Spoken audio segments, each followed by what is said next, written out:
మల్కాజిగిరి కొత్త police commissioner Sumathi IPS మహిళల భద్రతపై సంచలన అండర్ కవర్ ఆపరేషన్ నిర్వహించారు.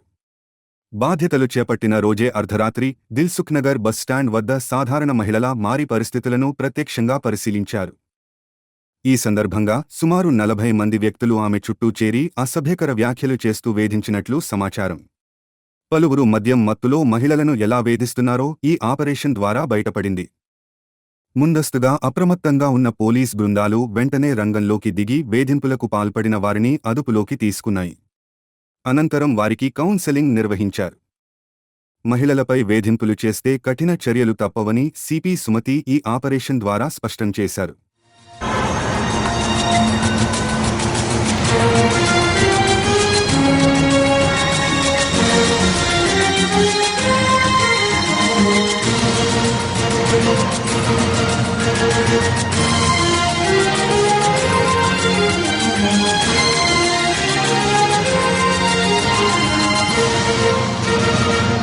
మల్కాజ్గిరి భద్రతలో ఇవే భాగాలని నేను అనుకుంటున్నాను. ఫస్ట్ భద్రత అంటే ఇప్పుడు కన్వెన్షనల్ సెన్స్ లో ఏం లేదు భద్రత అనేది. సైబర్ పరంగా, ఫైనాన్షియల్ పరంగా, ఇప్పుడు మీ ఆస్తి మీకు ఇంపార్టెంట్, మీ ఇల్లు మీకు ఇంపార్టెంట్, మీ మూమెంట్ మీకు ఇంపార్టెంట్, ఎవరికైనా అంతే కదండి. అదంతా భద్రతతో కూడుకున్న విషయం. దాంట్లో ముఖ్యమైన ఘట్టాలే once you go out of the house you have to reach back safe. That is one. దానికి పోలీసు ఏమైతే ప్రయత్నం చేయాలో మీ మూమెంట్ దాన్ని మేము కొంత ఇంప్రూవ్ చేయడానికి ఖచ్చితంగా ప్రయత్నం చేస్తాం. ఒకటి